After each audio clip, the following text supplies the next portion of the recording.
Hmm. Dito pa kaya siya nakatira? Ba't di natin alamin? Lira, ating kasuotan. Oo nga. Ako bahala. Para saan pa yung mahikang inaral ko, diba? Aksong, tengka, tuta. Ay, oh, diba, bongga? Lira, hindi ba sobra to? Ate mo ba tingin maganda? Oo, di ba bagay naman sa'yo eh. Ready ka na?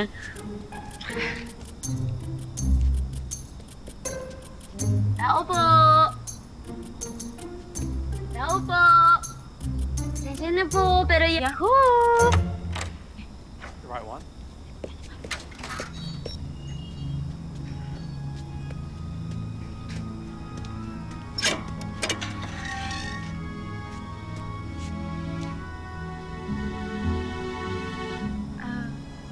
Magandang gabi at paumanhin kung nagambala namin kayo.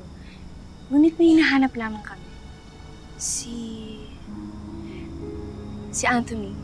Dito pa rin ba siya nakatira? Mira? Lira? Ako nga si Mira. Bakit po kami kilala? Dahil ako ang hinahanap niyo. Ako si Anthony.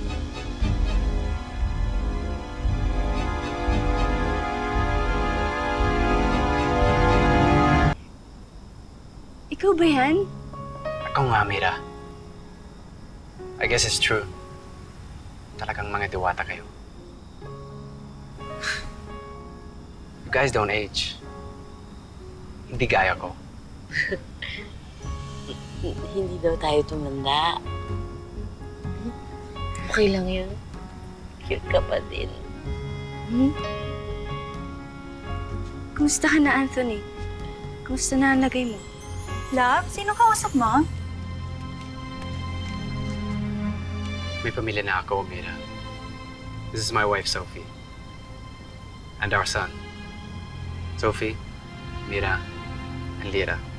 Hello, love, sino sila? Kaano-ano mo sila? Ano po, kaibigan niyo po kami. Bali yung kuya po namin. Best friend po si Kuya Anthony. Tama. Pakisabi niyo sa kapatid niyo na I'm okay. Masaya ako dahil sa wife ko at ang mga anak. Pero masaya din ako na nakita ko kayo. Masaya rin ako. Kami ni Lira na nasa maayos kang kalagayan. Maniwala ka. Nakahinga ka na maluwag. O bakit dito tayo nagkakwentuhan? Pumasok tayo sa loob para makapag-merienda na rin tayo. Okay lang ho. Magpapaalam na rin yung kami ni Mira. Salamat po. Okay. Salamat po. Sige, Kuya Anthony. Paalam. Mag-iingat kayo, ha? Salamat po. Sige, papasok na kami sa loob.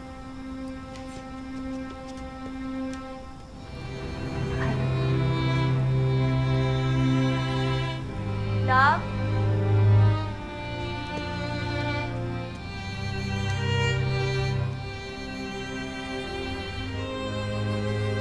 Yes. May edad na siya. Pero masaya. Dahil nasa maayos siyang kalagayan, Lira. Huli ka na, Bessie. Baka ma-award na naman tayo nila Ashti pag nalaman nilang tumakas tayo uli. Ay, oo nga. Sige na.